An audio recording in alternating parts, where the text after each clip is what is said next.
The jury room was a cop bar, plain and simple. Every night in Santa Cruz, 1973, off-duty officers would gather there to unwind, share stories, and escape the darkness of their jobs. And every night, they'd be joined by their favorite regular, a mountain of a man they called Big Ed. At 6'9" and 300 pounds, Edmund Kemper's size was matched only by his intellect and charm. He'd sit for hours, buying rounds for the officers, fascinated by their stories of ongoing investigations. The cops enjoyed his company, finding his keen interest in police work endearing. But on this particular night, the conversation turned to their most troubling case, the co-ed killer. 6 young women had vanished from the area over the past year.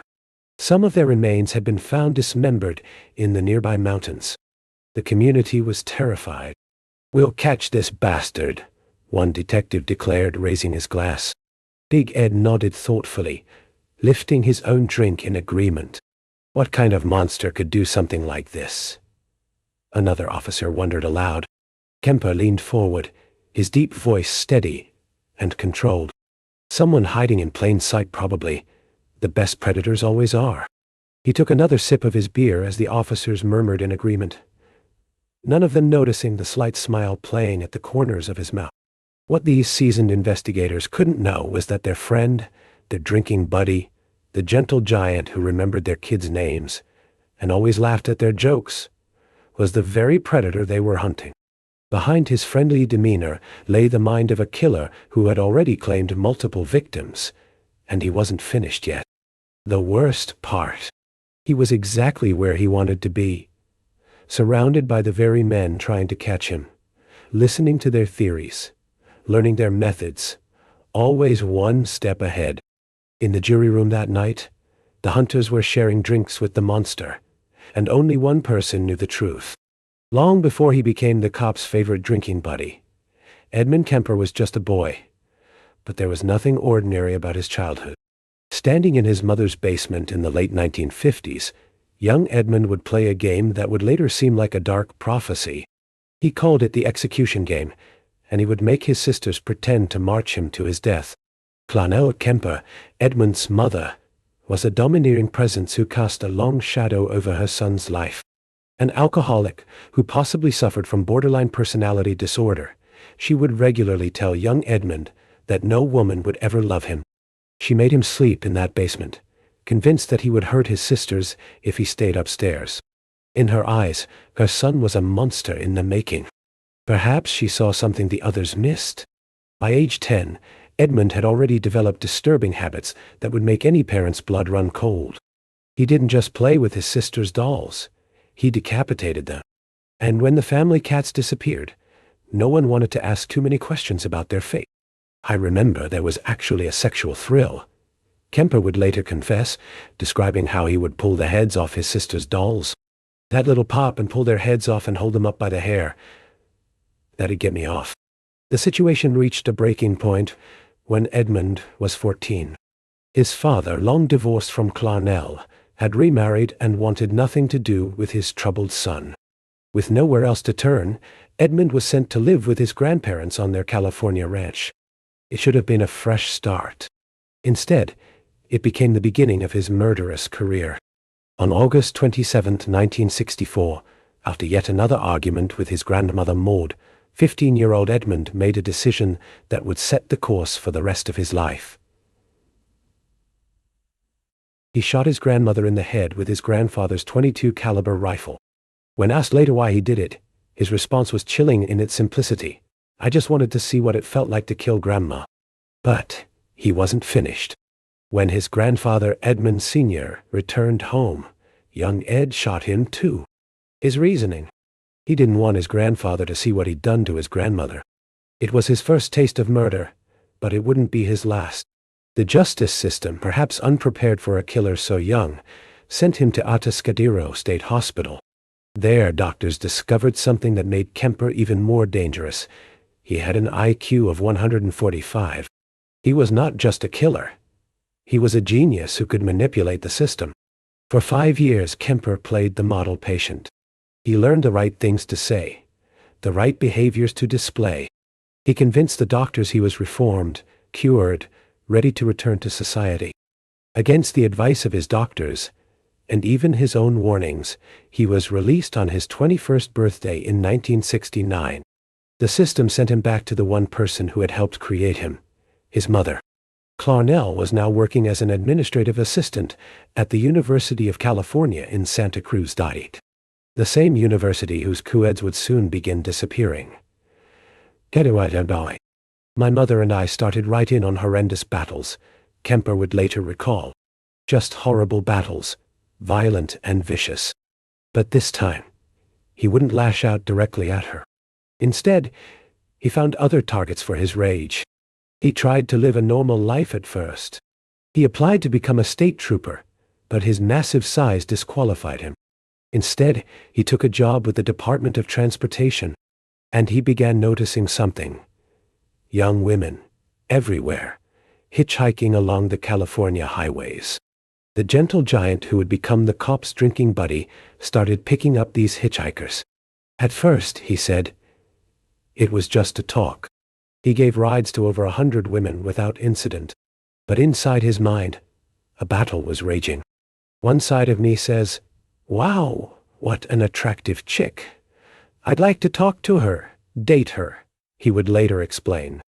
The other side of me says, I wonder how her head would look on a stick. By 1972, the darker side would win. And the streets of Santa Cruz would never be the same. May 7, 1972, marked the beginning of Ed Kemper's reign of terror. On that bright California morning, two Fresno State students, Mary Ann Pess and Anita Lachessa, both 18, made the fatal mistake of accepting a ride from the seemingly friendly giant. They couldn't have known that their driver had been planning and fantasizing about this moment for months. Kemper drove them to a wooded area near Berkeley. What happened next would set a pattern for the horrors to come. Both young women died terrified and alone, far from home. But for Kemper, the real ritual began after their deaths. He loaded their bodies into his car trunk and headed home. In a twist of fate that would later haunt the investigating officers, Kemper was actually pulled over on his drive home for a broken taillight. The officer chatted with the polite driver, wrote him a ticket, and sent him on his way, never thinking to check the trunk. If he had, the killing spree might have ended that night. The Santa Cruz community was shaken by the disappearances, but worse was yet to come. On September 14, 1972, 15-year-old Aiko Kuo missed her dance class bus. She made the decision to hitchhike, a common practice in those more trusting times. She encountered Kemper, who managed to talk his way back into his car, even after accidentally locking himself out. Her fate was sealed by that moment of trust. Later, in one of his chillingly casual confessions, Kemper would describe looking down at Kuo's body in his trunk with pride, admiring my catch like a fisherman. The comparison revealed how completely he had dehumanized his victims. But it was during this period that Kemper began his most audacious game, befriending the very police officers hunting him. Every night, he would sit in the jury room listening to them discuss the case. He learned their theories, their methods, their frustrations. He even offered suggestions about where the killer might strike next. The officers had no idea that their drinking buddy was responsible for the growing number of missing women. They called him Big Ed and considered him a friend. It was a cruel joke that only Kemper understood. The killer wasn't just among them. He was helping them look for himself. The murders continued into 1973. Each followed a similar pattern: young women vanishing, dismembered remains found in remote locations. Cindy Shaw, Rosalind Thorpe, Allison Liu. The list of victims grew. With each murder, Kemper refined his method, becoming more confident, more brazen. But these women were surrogates for his true target. They represented not what my mother was, Kemper would later explain, but what she liked, what she coveted, what was important to her, and I was destroying it. He even buried one victim's head in his mother's garden, facing her bedroom window, later explaining with his characteristic dark humor that his mother always wanted people to look up to her. The police were baffled. Despite their best efforts, despite all their resources, they couldn't catch the co-ed killer. They had no idea that their best lead was sitting right next to them at the bar, buying them drinks, listening to their theories, and quietly planning his next murder. As 1973 progressed, Kemper's relationship with his mother grew more strained. The horrendous battles he described became more frequent, more intense. The rage that had driven him to kill other women was focusing more and more on its original source. He later admitted that every woman he killed was, in some way, a substitute for his mother. But substitutes would no longer suffice. As Easter approached in 1973, Ed Kemper finally decided it was time to confront the true object of his hatred. The co-ed killer was about to commit his most personal murders yet, and after that, nothing would ever be the same. The gentle giant who drank with cops, who helped little old ladies with their groceries, who seemed so normal to everyone who knew him, was about to reveal his true nature in the most horrific way possible. And Santa Cruz would soon learn that the monster they'd been hunting had been hiding in plain sight all along. Easter weekend, 1973. After years of rage and resentment, Ed Kemper finally confronted the source of his hatred. While his mother Clonel slept in her bed, he stood over her with a claw hammer and a knife. The woman who had tormented him throughout his childhood, who had locked him in basements and told him he was worthless, had no idea her son was about to make her his final victim. The brutality of what followed shocked, even hardened investigators. Kemper didn't just kill his mother. He unleashed decades of pent-up fury on her corpse. After bludgeoning her with the hammer, he decapitated her. But even that wasn't enough. In what he later described as a symbolically fitting act, he cut out her larynx and threw it in the garbage disposal. That seemed appropriate, Kemper would later tell investigators with his characteristic dark humor, as much as she'd bitched and screamed and yelled at me over so many years.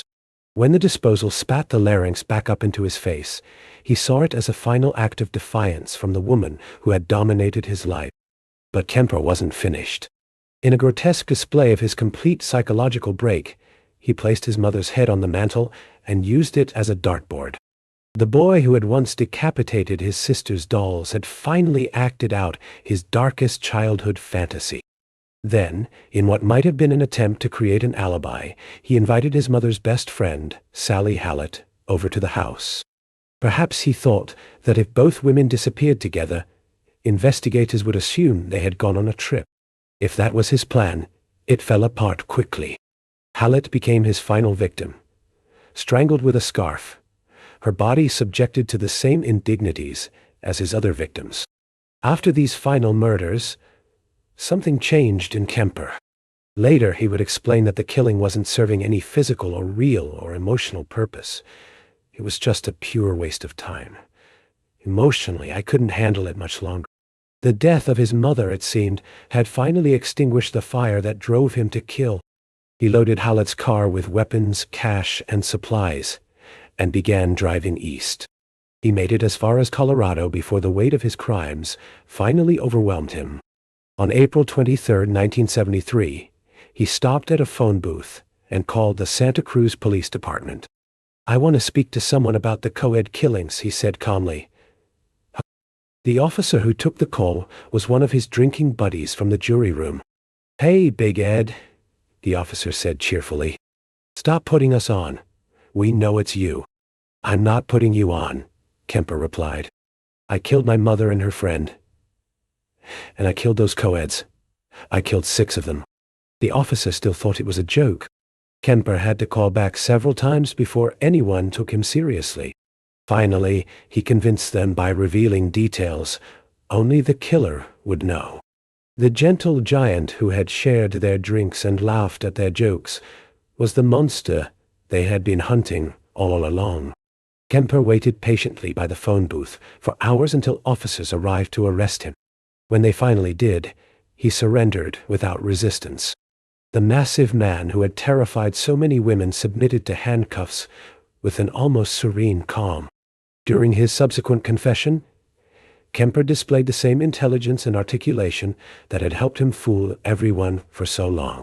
He provided detailed accounts of each murder, explaining his motivations with a clarity that chilled his interrogators.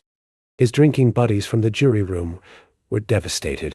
They had shared countless conversations with a serial killer, never suspecting that their friend was the man they were looking for. One officer later recalled, "It was like finding out your brother was a monster."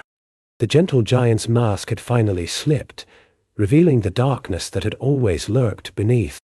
The co-ed killer's reign of terror was over, but for the officers who had called him friend, the questions would haunt them forever.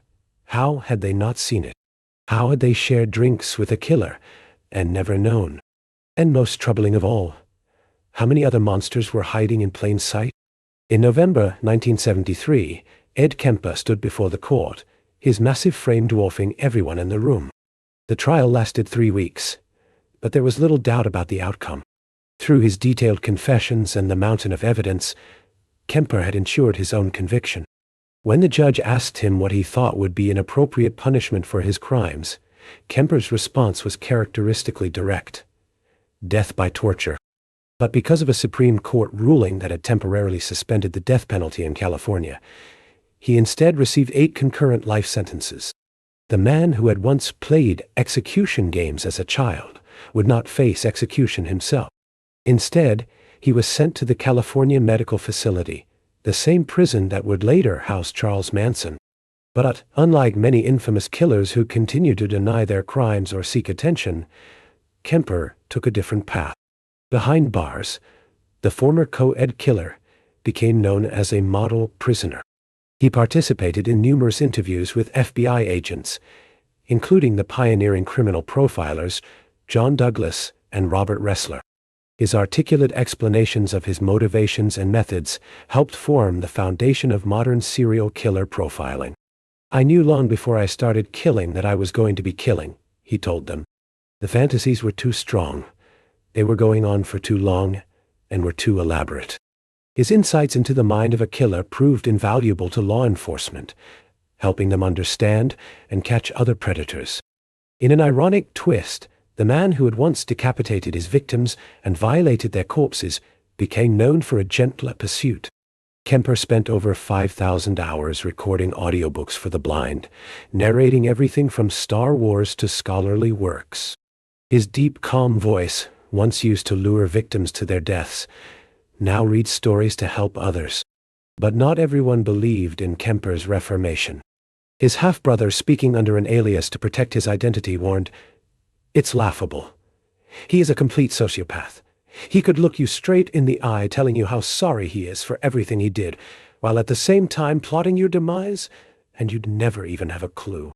The warning echoed the concerns of those officers who had once called him friend. They had learned the hard way that Kemper's intelligence and charm made him more dangerous, not less. His ability to appear normal, to seem not just harmless but actually likable, had allowed him to hide in plain sight for so long. The case changed law enforcement in Santa Cruz forever. Officers learned that monsters don't always look like monsters. Sometimes they buy you drinks, laugh at your jokes, and seem like the last person who could ever commit such horrific crimes. Today, Ed Kemper remains behind bars, now in his 70s. The gentle giant who terrified Santa Cruz has grown old in prison, outliving some of the officers who once hunted him. When asked in recent years about his crimes, he showed no interest in parole or release. Perhaps he understands better than anyone that the darkness that drove him to kill still lurks within. His case has become legendary in criminal justice circles, studied by new generations of FBI profilers and investigators. The lessons learned from the co-ed killer continue to help law enforcement identify and catch other predators who hide behind masks of normalcy. But perhaps the most chilling lesson of Ed Kemper's story is how easily a monster can blend in. While parents warned their children about strange men in dark alleys, the real danger was sitting at the local bar, sharing drinks with police officers, hiding his true nature behind a friendly smile and intelligent conversation. As one former Santa Cruz detective put it, "The scariest monsters are the ones you never see coming. They're the ones who look just like everybody else." In the end, that was Ed Kemper's most terrifying legacy. The revelation that sometimes the most dangerous predators are the ones hiding in plain sight, waiting for their moment to strike. And somewhere in a California prison, the gentle giant who became a monster continues to serve his time, leaving us to wonder if we'll ever truly understand the darkness that drives some men to kill.